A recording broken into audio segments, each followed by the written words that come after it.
시선집중 3부의 문을 열겠습니다. 국민의힘 전당대회가 끝났습니다만 그 뒤에도 이런저런 이야기들이 줄을 잇고 있습니다. 여운이 아주 긴 건데요.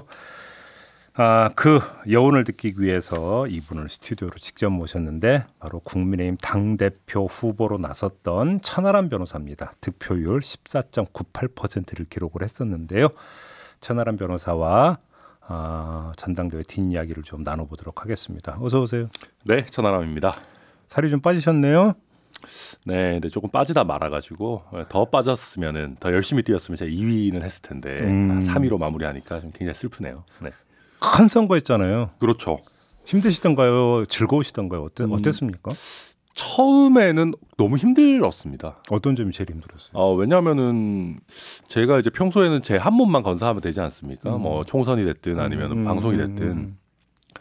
근데 저희 우리 당의 개혁 세력을 이제 대표한다라고 생각하니까 사실은 유승민 전 의원 내지는 이준석 전 대표의 역할을 대신하는 면이 없지 않아 있지 않습니까? 근데 이준석 대표는 그렇다 치고 유승민 전 의원 같은 경우의 역할을 제가 갑작스럽게 하는 건데 그 중압감이 사실은 굉장히 많다 보니까 초반에는 정신을 좀 잘 못 차렸던 것 같아요.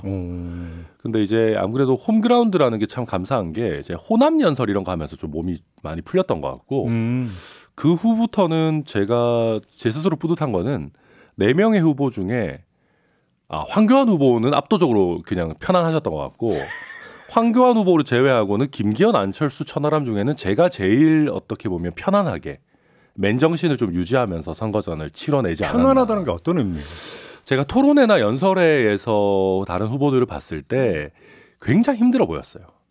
그 두 후보가? 그러니까 저도 중압감을 느끼는데 두 분의 중압감은 사실 어땠겠습니까? 사실 김기현 대표 같은 경우는 온 우주가 본인을 돕고 있는데 특히 대통령께서 사실상 본인을 도운 선거잖아요. 우주의 기운이 다 쏠렸던 겁니까? 그러니까 이제 본인의 실패가 사실은 대통령의 실패로 귀결되는 상황이었기 때문에 그 중압감은 말도 못했을 것이고 안철수 후보 같은 경우도 만약에 이번에 천하람한테 패배한다 그러면은 대선 주자로서의 생명력이 사실상 거의 끝나게 되는 그런 상황이었기 때문에 두 분이 굉장히 긴장하고 힘들어하시는 걸 보면서 오히려 제가 좀 몸이 풀렸던 것 같습니다. 오히려. 네. 근데 원래 이제 선거를 치르다 보면 지지자의 결속도는 높아지지만 또 반대로 막 싫어하는 사람들 적도 생기는 법이잖아요. 혹시 그런 것도 좀 체감을 하셨습니까? 굉장히 많이 체감했죠. 그래요?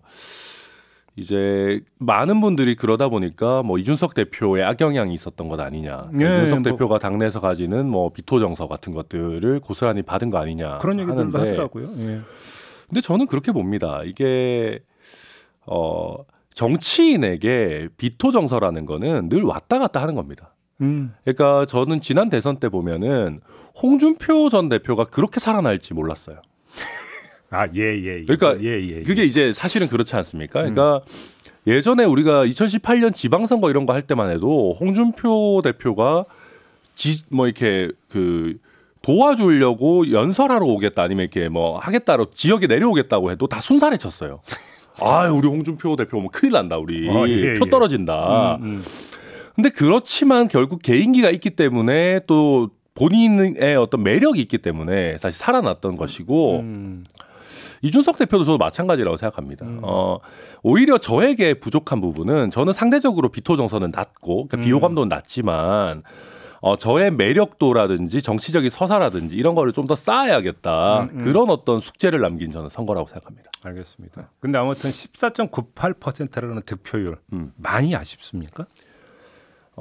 솔직히 얘기하면 저희가 내부적으로 조사하거나 다른 캠프에서 조사를 했을 때만 해도 25% 정도는 나올 수 있다. 솔직하게? 네. 저희가 이게 그 정도를 기대를 했었던 거예요? 뇌피셜이 아니고 실제 수치가 그 정도 나왔었습니다. 오호. 네, 이제 와서 얘기하는 거지만 공표가 금지됐던 부분들이지만 근데 제 생각에는 막판에 인지도나 중량감 쪽에서 천하람 안철수를 고민하던 분들이 안철수 쪽으로 많이 가셨던 것 같다. 그러니까 개혁의 선명성은 천하람이 위지만 아무래도 인지도나 중량감 쪽이 안철수 후보가 좀 더 높다 보니까 결선에 가게 됐을 때 경쟁력이 안철수 후보 쪽이 조금 더 있지 않겠느냐라는 판단들을 많이 하신 것 같고 그래서 저희가 내부적으로 가지고 있던 데이터에 비해서 사실 많이 빠졌습니다. 아, 오히려 손해봤다고 보시는 거네.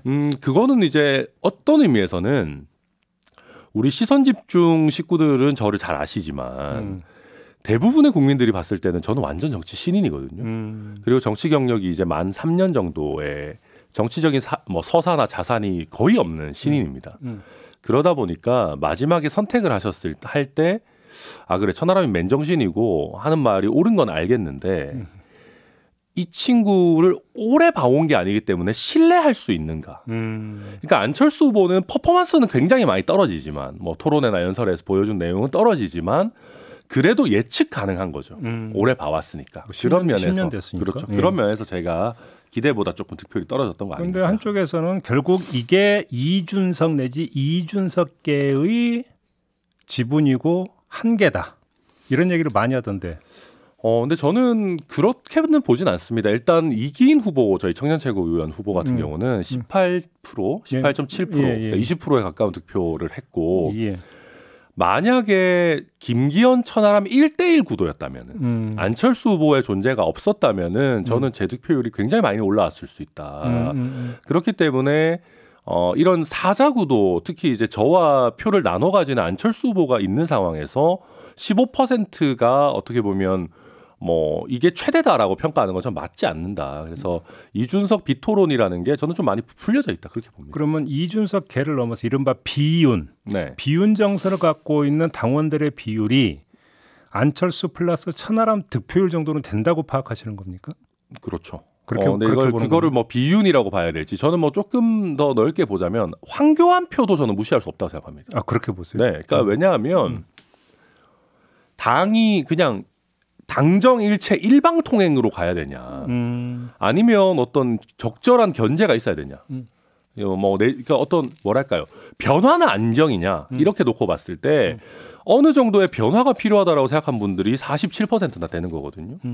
낮은 표가 아닙니다. 그래서 저는 김기현 천하람 1대1 구도였다면은 생각보다 저의 득표 굉장히 높아졌을 수 있다 생각합니다. 그럼에도 불구하고 아무튼 전당대회가 끝나자마자 영구 처방해야 된다, 제거해야 된다 이런 이야기가 아주 공개적으로 나오는데 어떤 생각 드셨어요?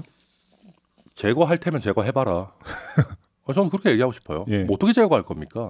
제거 못합니다. 그리고 이준석 전 대표 제거하려고 그 난리를 쳤지만 정치적으로 제거 쉽지 않거든요.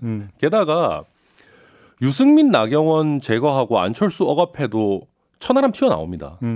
천하람 제거하고 이준석 제거하고 아무리 난리를 쳐도 신인규가 튀어나올 거고요.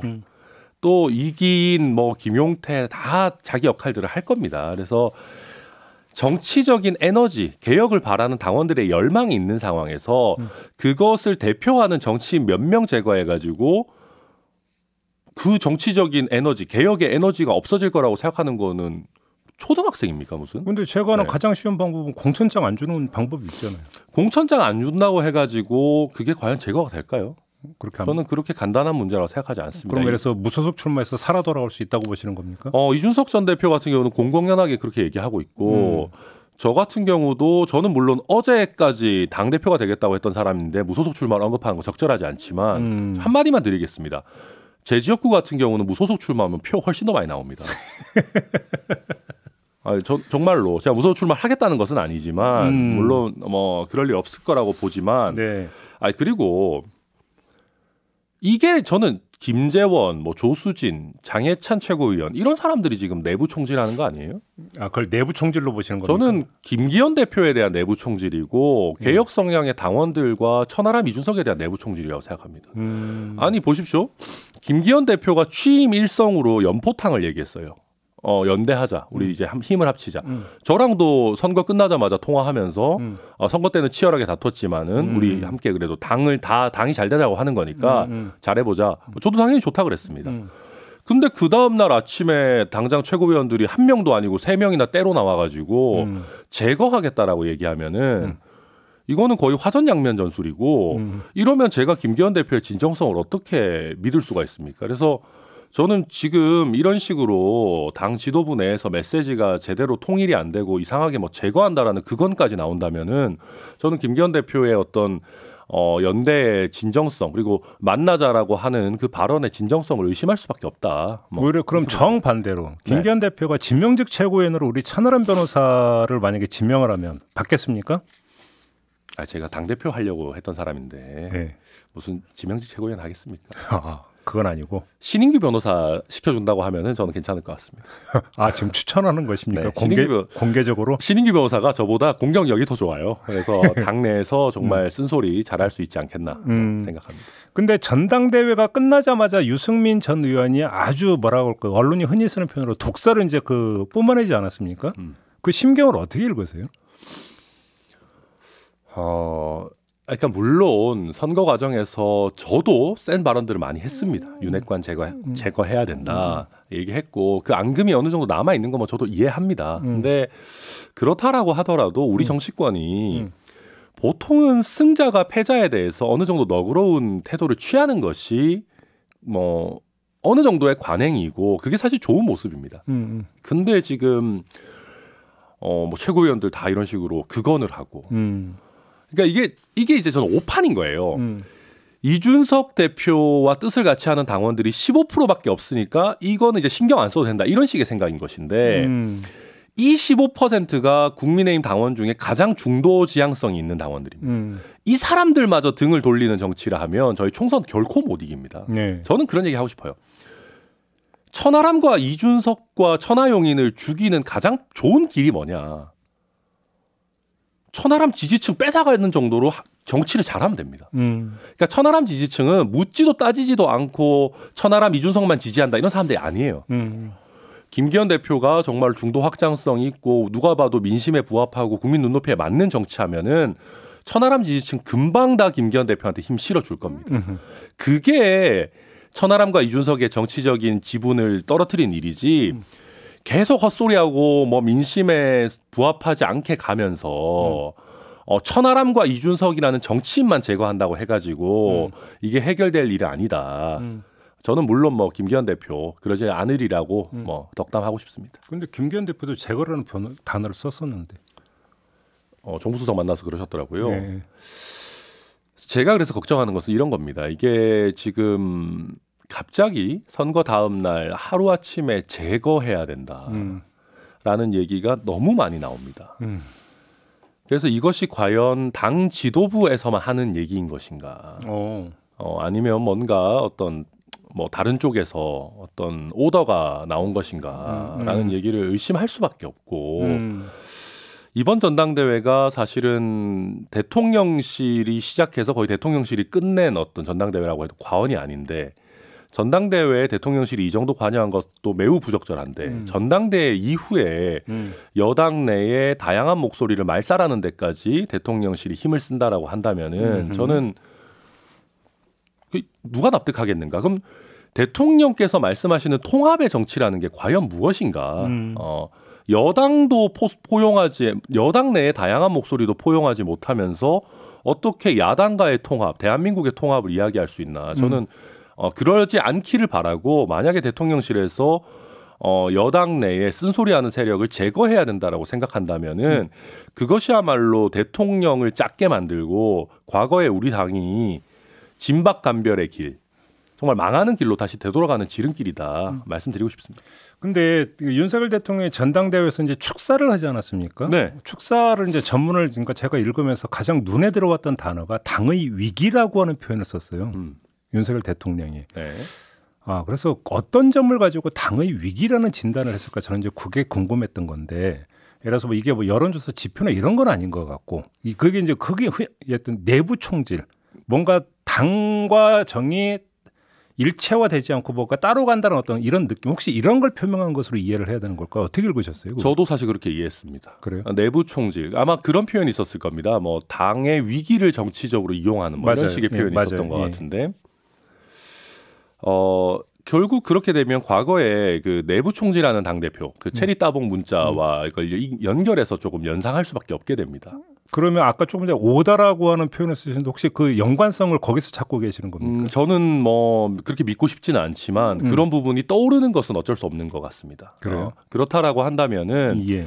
당내에서 뭐 내부 비판 내지는 쓴소리를 하는 사람들이 이것이 이제 당을 오히려 망가뜨리고 있다라는 인식을 갖고 계신 게 아닌가 하는 걱정이 됩니다. 그런데 실제 당을 망가뜨리는 사람들이 누굴까요? 과잉 충성하는 사람들입니다. 한번 생각해 보십시오.